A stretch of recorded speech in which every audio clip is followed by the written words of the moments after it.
right, welcome to another lesson in the radio short course, Boston Media House. And my name is Chris Jordan. I'm your lecturer, taking you down the path of radio broadcasting and also investigative or broadcast journalism as well, which is what we're continuing today with in Unit 3, Lesson 2. You can see that the headpiece for that is writing news scripts and insights to sports broadcasting. So just to kind of recap as to where we are last time on the last video, we did chat about the inverted pyramid of news writing, which is super important in terms of understanding, well, the way that we write news on the radio medium itself, within its kind of very short space, 30-35 seconds, with a news story within a news bulletin.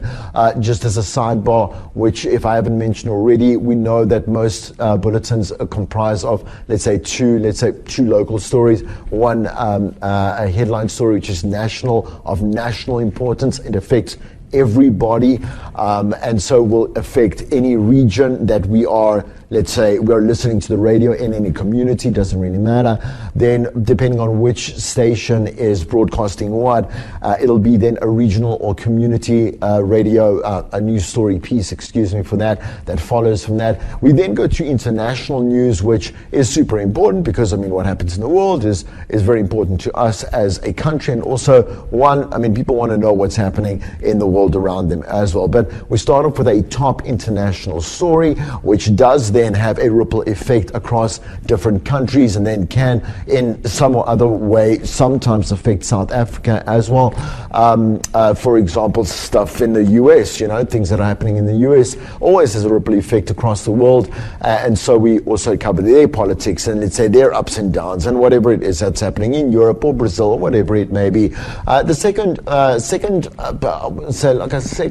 international story is normally, I'm not saying a human interest one, but it's, for example, let's say bombings or people were killed, kind of trying to prove a international commentary, on what is happening and the state of the world around us. There could be a prime minister that has been also, signed in. I'm not sure, they've been voted in or whatever it is. A female prime minister out, and I know in South America that was a big thing a couple of years back. I mean, 3 years back, it was a massive thing to have a female prime minister, which is super great.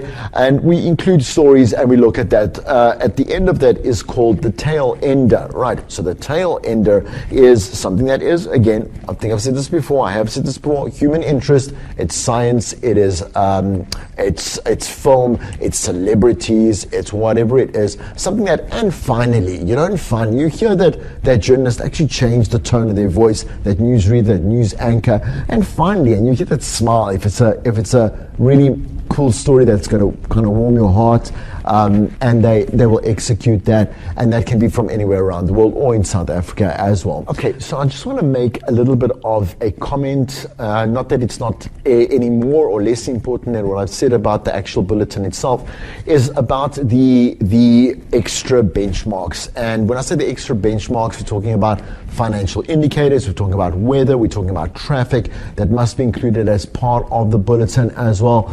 Let's talk commodities first. Let's talk about the financial indicators first, where again, I want to remind you that what we do and what we teach you is about the skeletal foundation base, so something that you would find in common with all radio stations, and they might have a little bit of a difference here and there, and they might spice their news up with like hashtag trends or whatever it may be. Their news might be shorter or longer, also longer just depending obviously on what talk radio station you might be listening to versus music radio.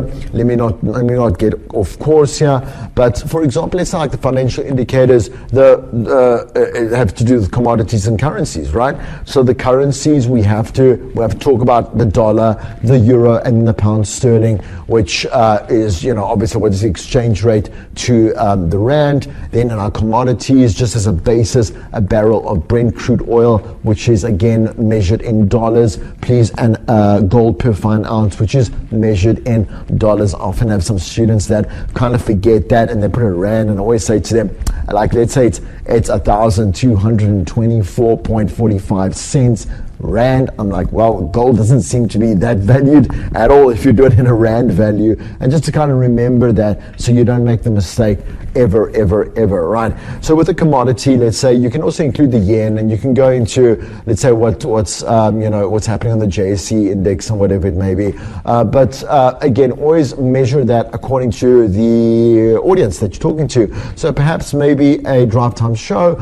It's very common to hear like a little bit of a business minute, or maybe just a little bit of a longer business, I would say, bulletin, maybe like 4 or 5 minutes, just to kind of talk about what I just said there about the different trades, etc., and the commodities in depth with the yen and all that type of stuff, right? But those are the basics right there. With the weather, it's really important. Like, look, when you do research, and again, I've spoken about this in the Rams, weather is, funny enough, one of the highest reasons why people listen to the radio. And you're thinking, no, that's so silly. That's so weird. Because we can, the weather is being told to us on our phone. It's there. It's kind of standard on your like home screen and stuff. And also, like, weather is unpredictable, which is true, totally true, right? Then why do we have weather broadcasts just in general? Like, if you look at TV, you'll see like quite intense, detailed weather reports with I don't know what they're called actually. Oh, I forgot the name, but there is obviously a professional expert within, not weatherology. That's not it. Don't quote me, right? I can't remember right now. Atmospheric processes. That's what I studied at varsity. So I'm going to just call it that, right?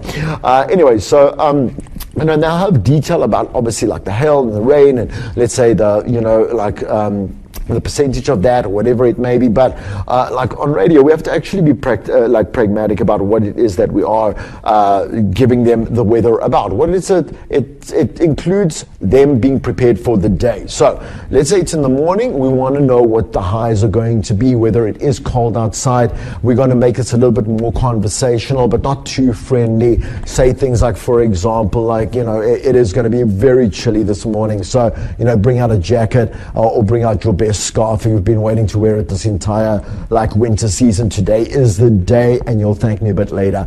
Like, you can personalize it kind of just a little bit more. What's more important is to get those temperatures correct, right? But as you move out throughout the day, it isn't important, let's say at 12 o'clock in the afternoon or 1 o'clock, to note what the minimum temperatures were. It's over, it's done with. What we want to actually know is what the high temperature will be, or the current temperature, and what the low will be for tonight, especially in winter, because it helps. Again, what does a listener do when they listen to the radio? They feel more prepared for the day. They feel more empowered as a human being. That's why they include it in their lifestyle. And so weather is super important, right? Also around like, how do we actually approach that? Here's important. 2 capital cities. I did not know this. I'm from Pretoria. Always been from Pretoria. So Pretoria is strong. I'm like, no, Pretoria is like the capital of South Africa. It always has been, always will be. But Cape Town is also a capital. I did not know that until my ignorance was no longer bliss, and so, for example, we would start with our capital cities and then move towards, obviously, like we're in Johannesburg right here. We would talk about, let's say, Johannesburg. If it is unnecessary to speak of Cape Town or from Bloem or from Durban or whatever it is, and you'll note that on national stations like 5 and on Metro, they'll choose a little bit of a variation from weather report to weather report, and they'll, let's say Parys, and they'll say Pietermaritzburg, and they'll say, I'm sure there's Pietermaritzburg, down in KZN still. But you understand, and they'll mix and match that up as well. The weather just can also be personalized. What's very important is the traffic then, okay? So the traffic needs to be live. It's got to be obviously better than what they can get from, let's say, Google Maps, which is, again, super efficient. But the one thing with Google Maps is that it doesn't understand how to measure gridlock, right? Like, no one wants to be in gridlock, but with load shedding these days, and that you've traveled in it, you've either been in public transport or you've been like in your own car, just like melting those hours and like existentially considering your life choices in that traffic. constantly. It is super important to have those traffic updates. As a traffic presenter, you have a job, so you are separate. You get paid a salary. You'll have your TomToms, your very advanced software that you use. Actually can see the cars. It'll actually predict it'll predict, let's say, I won't say not future collisions, that's not true, but let's say predict like the stalls, again the lags, and also how the gridlock might actually work. But also what's really important is to give the people alternative routes and see how those routes are going to change their commute depending on whether they're going north or south or east or west. It doesn't really matter. Like for example, Gauteng, the N1 is key. Basically, that's really it. And how we get around the N1 back and forth, is really important for us. We want to save some time, whether it's in the morning, whether it's in the afternoon, whether it's in the late afternoon when we're coming home as well.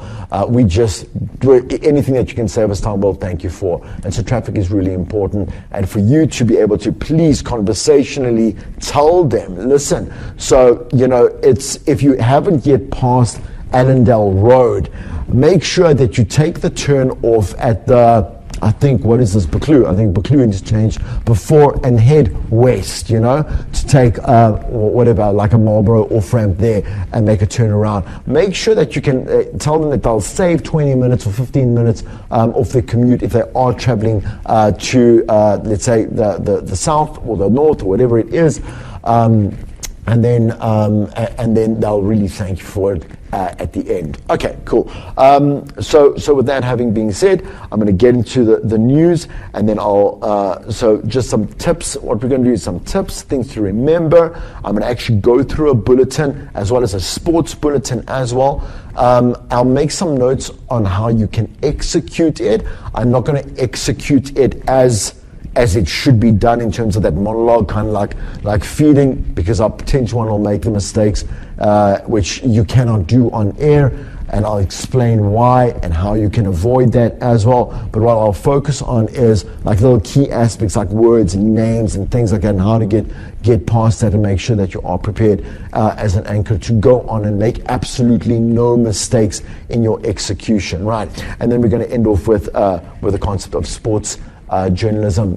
Just some key aspects there. And when you do obviously your sports, what type of temperament will you be handling that in? Let's go to some of the notes. So how to write a news script. First, you've got to make that colloquial language. So in other words, don't use big words. Don't make it fancy. If they are technological or there is technological jargon in there, make sure it is jargon that people are aware of. If there are any acronyms, then make sure that you, even if it's I know the ANC, everyone knows what the ANC is, but for example, like let's say I want to bring up the ANC, I want to say the African National Congress first, then I can use an acronym later on as just the ANC, as long as I state that somewhere in the beginning in its first use.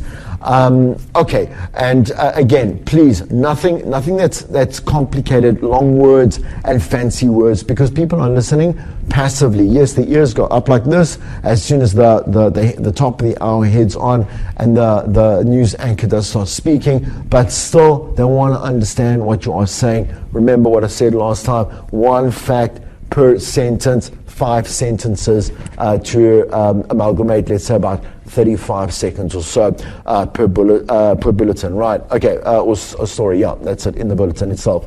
So start by obviously again asking the questions, ask yourself who, what, why, where, and when. Put together your news bulletin tease. So we all know, for example, like let's say we are teasing towards the bottom of the hour, right, with the sports, and we've got sports headlines at the top of the hour. The sports presenter will go and tease with, let's say, the top story, maybe secondary story as well, maybe, and they'll do a tease which is kind of in the same line as the lead that is written for it. And so the news broadcaster will do the same at the bottom of the hour, coming up at your news or in your news at 8 o'clock. like President Ramaphosa goes back to court for the fourth time in whatever it is. Right, okay, great. So put together your news bulletin, write the news story lead sentence, as we have taught you, as I've taught you in the previous lesson. Very important. Be concise, be accurate. Again, be a fact checker, which is one of the last points, or the last point here on the slide as well. You're going to write the body. Make sure that it's 100 to 300 words. Again, for you to really just make sure that you're within that 30-second bracket or mark. Like, you want to be going for 5 sentences, not 5 lines, 5 sentences, 5 facts, from most important to least important as well. Okay, the story conclusion, so don't make it longer than a sentence. Make sure that it sums up all the key points. So that's, for example, at the end, you know, in your top story, we revisit that once again, and we do a bit of a summary, and boom, we move on to like the other elements, as I said, whether etc., if necessary. I'm saying the traffic will be done separately by another presenter most of the times. Okay, and depending on the radio station that you work for, so use their format for the final structure, if they're going to use any sound bites, if they're going to use any voxes, and also the systems that you work with. Really important that obviously that you do learn that. You will have training in that. I'm saying to you, if you do join any station, if you are at a community level, like, you will be sourcing information from the internet 10 to 1, right? They might not have enough money to do to pay a paid service, so a content provider that will send them news stories that are very, like obviously new, put the new into news, right? And then the journalists can then, or I'll say not journalists, because they're not journalists, they're news anchors, right? Like, for example, let's consider what a news anchor is. At the SABC, what you hear on those radio stations are news anchors. They're not journalists. They get their bulletins sent to them by SABC News, whereas on our privatized stations, so again, the Kakiso and the Primedias, those are journalists. They do come up with their own stories. They write it, they have to, and they will go and anchor it. I'm saying if that's the allocated job as well. All right, sidebar. Okay, let's go. Some other thoughts and suggestions before we get into the actual bulletin then. Please, it's got to be fresh, all right? So writing one bulletin for a 3-hour show makes no sense. Like, you have to refresh the stories and keep the ones that are important in there with maybe updated facts as well. That's what you get paid for, or that is what you've been hired for, more importantly, at the end of the day. So just some semantics, date the first page of the script. Don't use semicolons. Don't you, and write out abbreviations and acronyms, etc., right? Indent all paragraphs. Use underlines if you want to emphasize something. So just a bit of a word on execution. That kind of monotone feel is very important, because we spoke about the tautology and that kind of like sensationalism in the previous lesson, as well as the cliches, etc., the things that you cannot ever do, right? So alongside that, a lot of newsreaders or let's say amateur newsreaders will come in and it'll make it a sensation. Why? You can't do that. You're not allowed, using the words. If you see this, if let's say you go and now you're doing a story and there's been a bus collision, and let's say 12 children are dead, and they've been killed within this, and there are bodies and there are body bags and stuff like that. You cannot go and say this was a grisly sight that I cannot, or you cannot, or will never be forgotten. No, you can't do that. You must say 12 children aged 8 to 12 were killed in the accident that happened at Nelma Pierce Drive or whatever, right? Nelma Pierce, I think that's it, right? Yeah, Nelma Pierce, right? All right. And you cannot add any emotions in there. That's why when I say monotone, you'll find that female news anchors are now they sound much better than male news anchors. I can't even actually think that I know of a news anchor on air that is a male presenter or a male anchor. There's female anchors, and then the men mostly will do the sports. On TV, it's kind of the opposite. So let's not go into TV. Let's not confuse that as well. There are some notes on gender roles and kind of like where the headspace is later on in sports as well. But again, we find that very nice, rich, confident. You must be confident. It is news. You own it. You will tell people of it. So that must give you ownership once again. And that very big kind of like healthy ego. Push it out there. Be demanding. Let them know the facts. This is what's happening. They'll get it. They'll thank you for it as well at the end of the day. Okay. Any technical jargon or terms the majority of listeners don't know or understand are a big no-no. As I said, keep it simple. So check your facts always. Your integrity as a journalist is at risk. Even if you are a news anchor, they will blame you and say you are wrong, right? So and that can never ever happen. I don't want to revisit the anecdote. I think I've done it before because it was such a big deal. Maybe I haven't. Let me just revisit it in case. Okay. So there was, I was working at a commercial station, whatever it may have been, and there was a situation where one of the news anchors just switched. There was a petrol hike, right? So let's say it was 19 Rand, let's say for 94 cents, right? Or 49 cents, and it was actually supposed to be 94 cents, right? Okay, so 49 to 94. People listening to this will rush over to, let's say a petrol station, or they won't rush, the hike is already there, and they will see, they'll remember, because we remember prices like that, we remember, data like that, and I see there now, like it's 94 cents. I'm like, no, I'll have a complaint, which happened actually. I'll complain with staff at the petrol station, and I'll be really upset. I'll be like, no, this is not right. Like I heard it on a commercial or a radio station. Community doesn't matter. Facts are key, right? Okay. Then they went to another one, right? And they saw it again, and then realized that this was incorrectly, obviously, delivered as factual information, something so small with just a switch of numbers, right? Just back forth to back, whatever it is, and people were super upset, which makes perfect sense, because the things that they say, which is what they said in mails and they said in the complaints and the comments or whatever on social media, like how can you hire someone that doesn't even know how to read common pragmatic data? That is insane. It is insane. And the thing is that the station manager, program manager, doesn't matter, PR, what are they going to say except pull that newsreader off air and say, and still say, they can't even cover themselves up and say, well, we apologize for that. That sure, it was a mistake.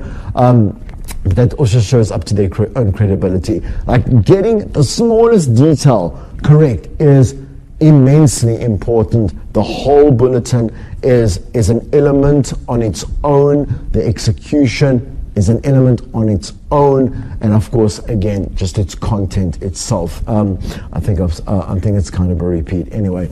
So you must control your breathing in the way that you are making short sentences, also that people can consume and process them as well. Okay, use the active voice. For example, he jumped the hurdle instead of the hurdle was jumped by him. So why do we do this? Even if I think I mentioned this, I did mention this in the previous one, right? So we said like on Wednesday and it is Friday, right? A 35-year-old woman was found. It's still in the past tense, that's fine, right? But what is happening then today? Because I know that you're going to say, but that doesn't make sense. If it happened yesterday, how can I make it today? On Tuesday, it was found, right? And then go into like what is like our current situation, because why are we anyway? We're not going to. There has to be some kind of update to include it into our bulletin, and so we'll enter the present space, the active space. Please make sure at any one point that you're using obviously your your wording correctly, your grammar correctly, and if you don't know. Definitely, if you don't know how to pronounce a name, for example, we have so many different street names, so many different ethnic names, so many different, I say say ethnic, not only just in South Africa, but around the world, right? So they have to be presented, executed, and announced as well. Enunciation and pronunciation, very important. Go and YouTube it. Don't Google it. YouTube it and see what the actual execution or the right obviously wording and the right sound of it, or whatever it is, how to properly say it, right, is actually said. Go and do that work, right? Okay, so right in the present tense for the effect of immediacy. So news that sounds old is old news. Instead of the citizens of Old City will vote today, try Old City citizens are voting. So just to obviously reinforce my previous point there. Okay, stick to the story. Your opinions, like there are no part, there's nothing there. There's no space for you, right? And your opinions, please don't plagiarize the story. So even if you are using News 24 as a source to then go and bounce off and write some new information because you've seen it there, maybe obviously in commercial radio, like you will be sent on specific stories by your news editor, super important, like that you go and create your own information, your own. Again, we spoke about the different like bias within radio as it is and say journalism, whatever it may be. So obviously pick your wing that your station is at and go according to whatever angle it is that you want to create the story anyway. But please don't plagiarize it, like it's super embarrassing as well, and it is also someone else's work, so let's not do it. Okay, so right now you can actually not focus on me. We're going to focus on the slides right here, and what I've done is I've written a bulletin out. Okay, it's a mix of different stories. It doesn't really matter. Like I'm just saying to you in terms of like its relevance in terms of time or whatever it is, mix of different stories. What I wanted to make sure is that I included, let's say, a local story, I included an international story, and then I included a tail end here with the financial indicators, the weather. I think I put the weather in there somewhere. Oh yes, I did. And then of course there is the traffic with obviously the headlines towards the sport. Then we'll do the sports bulletin then as well. Let's go have a look at the slides then. Okay, so it's 8 o'clock. It's right. So a news and sports update in your news at 8 o'clock. Illegal miners have been arrested by the Johannesburg Metro Police, and a bill to pass police reform in the US spurred by the death of George Floyd has collapsed. With your BMH News, I'm Chris Jordan. Good morning. 4 suspected, so we'll take a break. You take a break before you start. Again, kind of that monotone, confident feeling. Let's make sure we get this correct. Okay.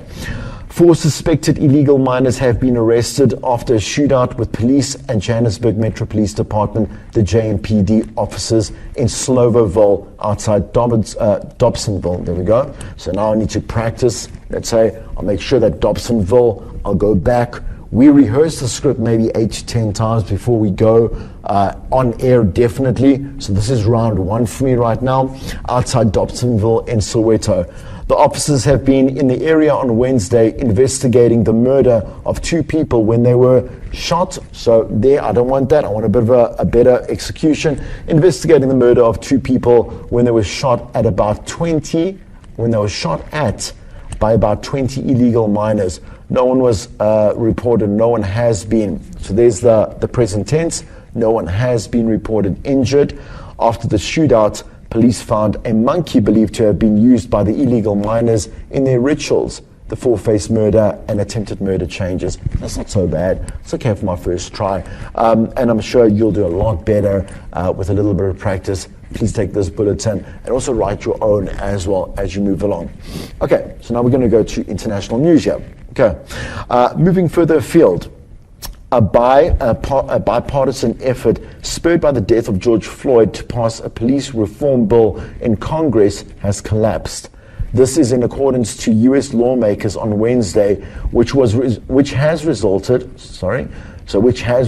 in a setback for President Joe Biden. The George Floyd Justice in Policing Act was approved by the Democratic-controlled House of Representatives in March. Quite a long sentence. Want to make sure that I manage my breath there. Let's try that one more time. I'll take my breath in. Don't take a nice loud breath like that. Just make a small breath. And then move on if you need to. The George Floyd Justice in Policing Act was approved by the Democratic-controlled House of Representatives in March. Much better, right? Okay. Democratic and Republican senators had been seeking to hammer out a compromise and bring the bill to the floor of the Senate for a vote, but they said on Wednesday that they've given up. The failure of the negotiations is a blow to Biden, who was elected in 2020 with strong African-American support and has pledged to make police reform a priority of his administration. Ben Crump, a lawyer for the Floyd family, so I'm going to do that again. Ben Crump, a lawyer for the Floyd, again, so I'm getting a little bit of for the Floyd. I want to open up my mouth. I'm going to open up a little bit more wider. If you need to exaggerate kind of that openness, then do that just to kind of gain a little bit, again, that ownership and that control.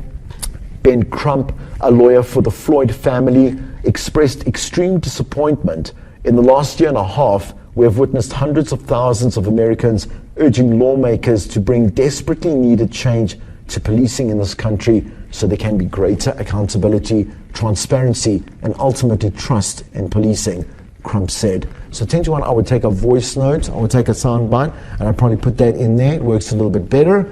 Right, let's keep going. And finally, Netflix has released a trailer. Netflix has released a trailer to the anticipated documentary Britney vs. Spears. A day before Britney Spears heads to court in her long battle against the conservatorship. There we go. All right, that's a big word. Okay, so let's do that again. A day before Britney Spears heads to court in her long battle against the conservatorship. Yep, that's right. Okay. It still sounds weird. The conservatorship. Okay, let's do that again.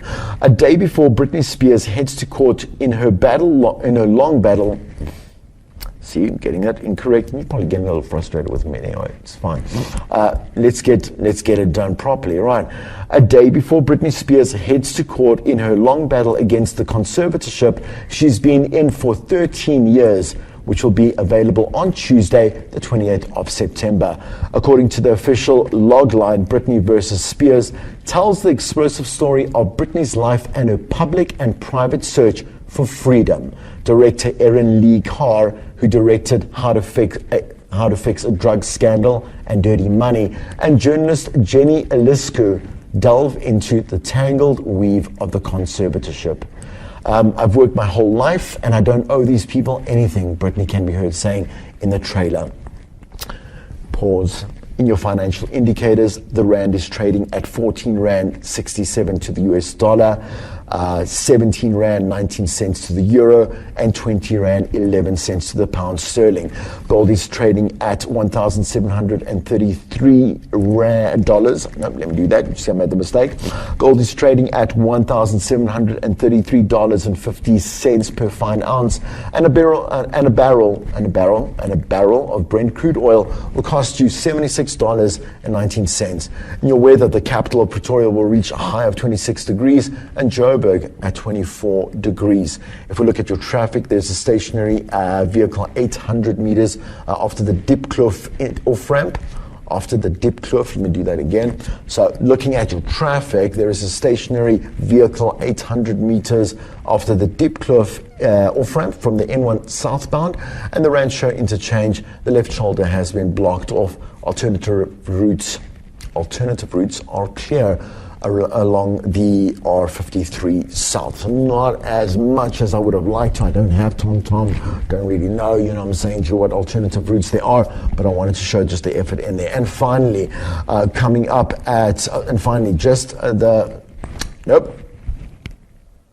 there we go. And finally, the Springbok rugby team is to avoid British quarantine with a France stopover before their 3 test matches. More at 8:30. Cool, great. All right, so then we get to the sports on the next page. Let's go through the sports.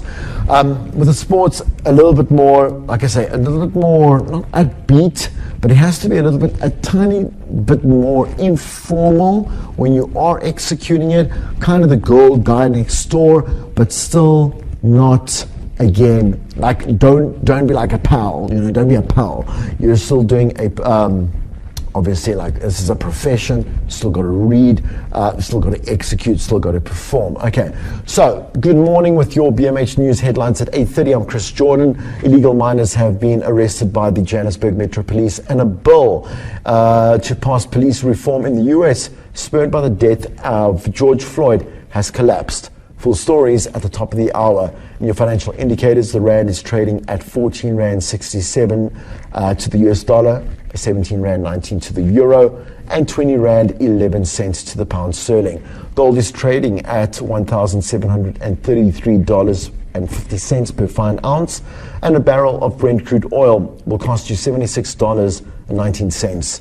In your weather, the capital, Pretoria, will reach a high of 26 degrees today, and Joburg at 24 degrees. In your traffic, there's still a stationary vehicle 800 meters after the Diepkloof off-ramp from the N1 southbound and the Rancho interchange.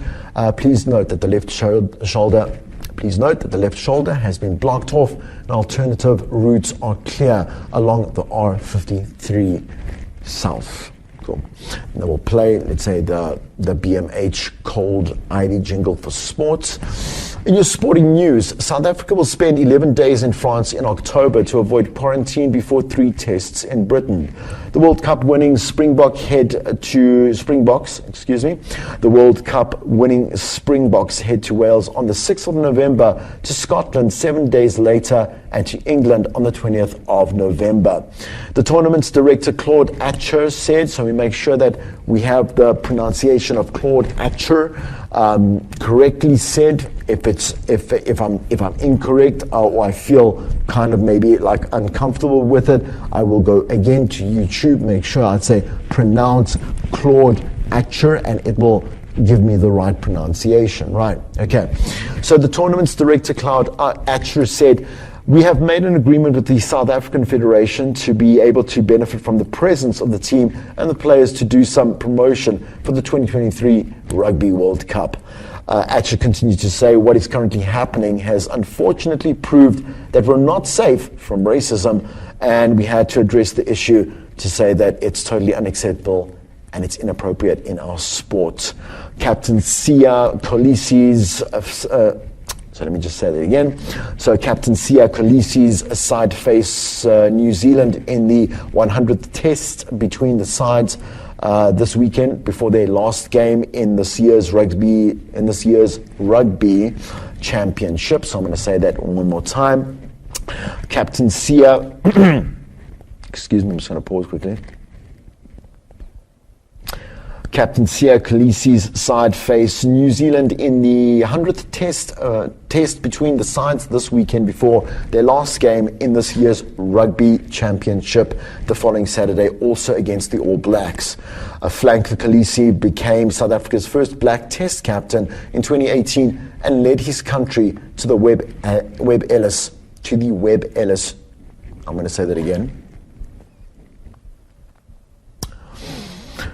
Flank Kolisi became South Africa's first black test captain in 2018 and led his country to the Webb Ellis Trophy a year later.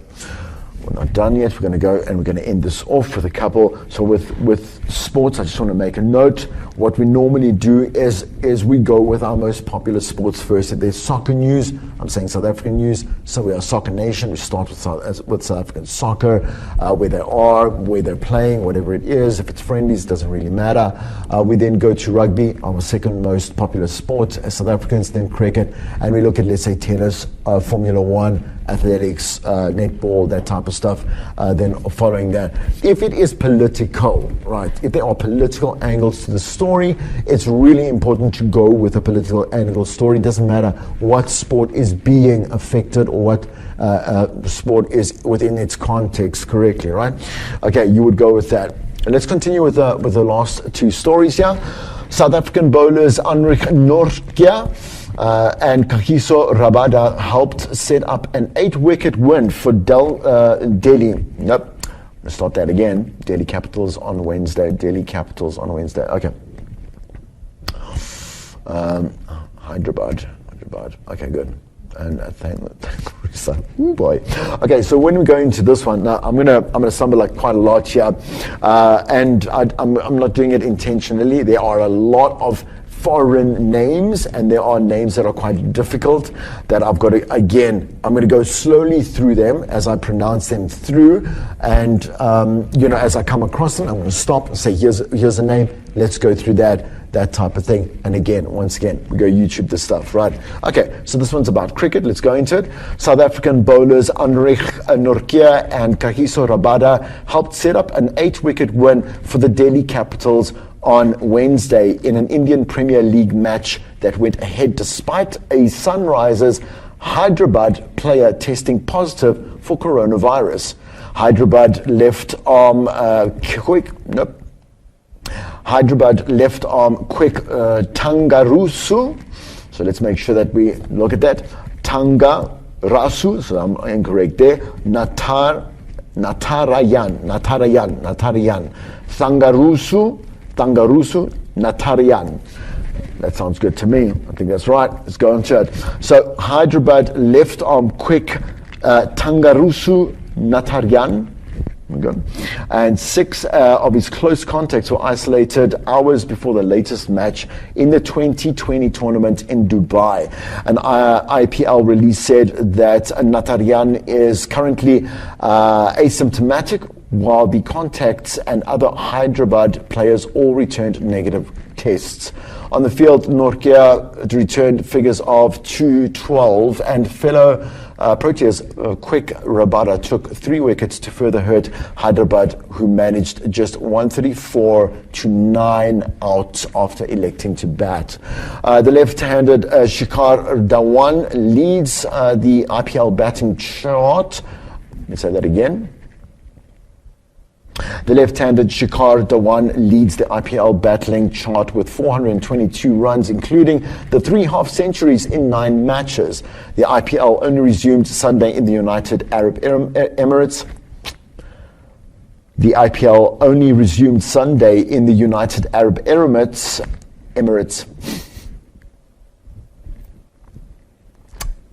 The IPL only resumed Sunday in the United Arab... Damn it.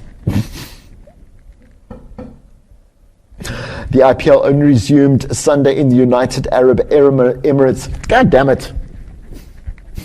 Just give me a second. It's coming now. This is the one. The IPL only resumed Sunday in the United Arab... Again, hold on. The IPL only resumed Sunday in the United Arab Emirates after a 5-month suspension because of devastating surge in COVID-19 deaths in India. Teams returning to the event in the UAE have been put in strict bio bubbles.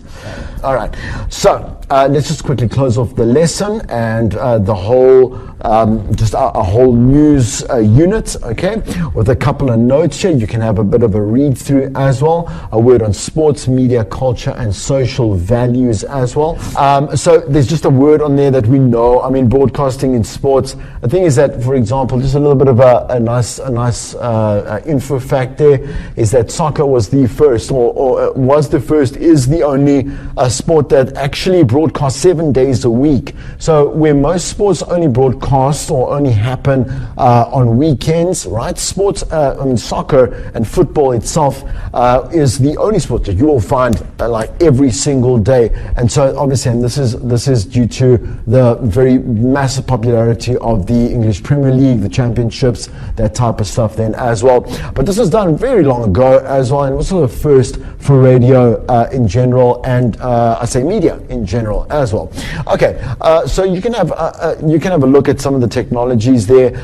What's a bit disturbing, it is, and these are a couple of facts that are still yet to change. So if we look at, let's say, news anchors or sports anchors, we do find that women have now dominated as the presenters. But the thing is that when we look at commentators, we see that men are going to be there. You always hear a male voice, let's say, commentating for, like I say, football, rugby, doesn't really matter. We've had our very own, few and far between female, announcers as well. Kaz Naidu, one of my favorite people in this whole wide world. She's so amazing as well. You might not remember her, but she broke the barrier. She was the first female commentator for cricket in South Africa, and she obviously led the way, and she opened up this massive path for a lot of female anchors, sports journalists, where you find them everywhere, right? Because of what Kaz did in this country. Love it. Go check her out. Go Google her and go see her journey. She's amazing, right? Okay, anyway, right. So just a couple more notes there that, media and social values in terms of sports broadcasting, there's always like this bid for the highest bidder in terms of like who gives how much money, who represents a club, who sponsors a club, and also that is pushed quite a lot in terms of stadiums. You see a lot of advertising there, a lot of there's a little bit of mind control as well, which is a great opportunity for advertising, etc., but it also does dictate a lot of the political aspects of sports itself, right? I'm watching Ted Lasso. Ted Lasso's so great, you really have to watch it. It's so good. So it's about this American coach who coached American football and now is training or coaching English soccer. The thing is with this, it shows you, Ted Lasso shows you like the complicated politics that exists around everything that's other than football itself. And so you'll see that in sports, it is this dramatic thing. Even just the sportsmanship and the fans and, like I say, the fanatics, should I say, is super exciting. So when you are talking about sports on air, make sure that you understand that this is a lifestyle choice that is, one, kind of mandatory for a South African, two, mandatory fanatics, and three, mandatory for a radio audience as it is. Okay, I'm not going to spend up too much time. You can go check out the difference between sports commentators. So they have to be really knowledgeable about the sports, every little aspect of it, every little technical aspect. So one for me is watching cricket, which is super boring for me, but it's okay. It's my sister's fault, really. She killed me as a child. So bad memories. Anyway, with test matches. Okay, let me stop right there because otherwise I'm going to lament, right? But the thing is that the commentator has to know so much. Then there's angles, then there's this, and there's wind, and I don't know nothing about cricket. But the point is that just watching a little bit of a test match or whatever, like you can learn quite a lot of the technical, technical levels at which a commentator must know, whereas a sports presenter doesn't have to know at all close to the depth that a sports commentator does. I want to kind of end off there. Just make sure that you are very agreeable, very friendly. Like I say, sports is a recreational lifestyle choice. and the consumption thereof too, right? Okay, so make sure that you are someone that is super approachable, super fun, and definitely someone that is invested in the sport that you are reporting on, right? Okay, so there's recommended reading that you can have a look at, but your unit assessment exercise is read the papers, watch the 7 o'clock news, CNN, or listen to Eyewitness News and identify 5 top stories for the week that you are doing this in. List all 5 with a brief synopsis on what the story was about and why you think, according to what makes each story newsworthy. Right. The second part of this exercise is also include any suggestions that you might use for supporting packaging. So that might be a Vox, it might be a link to a field reporter, it might be anything that you want to add over and above, and you need to justify your answer. Please do this, please enjoy the exercise. I know that you've enjoyed the unit itself. Next up, we're going to be chatting about production.